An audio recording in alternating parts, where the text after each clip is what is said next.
Hong Kong to MOP. Start na tayong mag-convert ng 200 Hong Kong dollar. Cash withdrawal, then general service ang pipindutin lang. Continue. Then yung pin mo.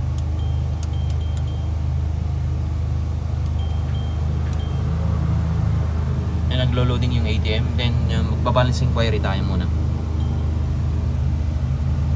So magbabalance inquiry ako. Tingnan po natin yung aking balance is 598, no? 598 yung balance ng aking account. Then i-convert ko tong 200 sa Hong Kong. Hong Kong to MOP.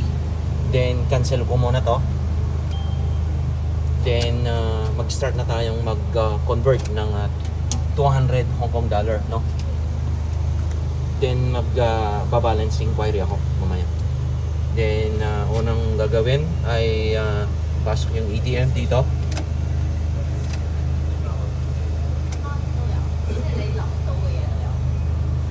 Then de-deposit natin itong 200 para may convert natin sa Hong Kong, no? Ito, deposit service, pindutin lang to para hindi na ako pipila dito sa money exchange, dito sa mga palitan ng pera dito sa Malo, no? Then pasok yung 100 dito. Dapat malinis po, walang tupi-tupi kasi hindi niya kasapin yung ATM, yung pera mo dito sa machine. Then continue insert. Yan, mapapansin na natin na then pasok ulit ng pangalawa, then 200, pangalawa na yung 200 na. Then ayaw nang tanggapin yung may 1,000 pesos ka dito, hindi pwede, no? So complete natin. Pag complete na ay mapapansin na natin yung exchange rate dito.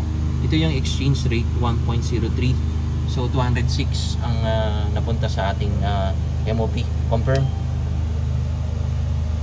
Na-convert na natin na 206. So yung 200 natin ay naging 206 MOP.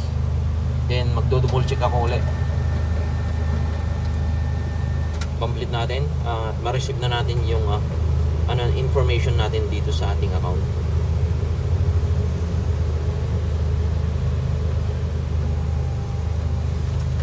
Yan, kunin yung resibo. Yan yung information natin, no? Nag-deposit tayo ng 100 times 2, 200 lahat. Ayan, 206 yung equivalent ng ating 200 Hong Kong dollar ay nagkakalangan ng 206. Then magdo-double check ako ng balance dito. So do-double check ko kasi 598 kanina. Then dapat magiging 800 na to.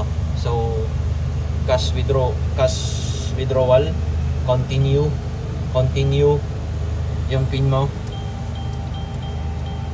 enter, then balance inquiry natin.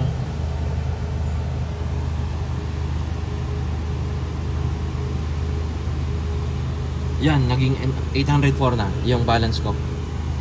Ganun lang kasimple ang guys, ang pag-convert ng inyong Hong Kong dollar to MOP para hindi ka napipila sa mga money exchange dito.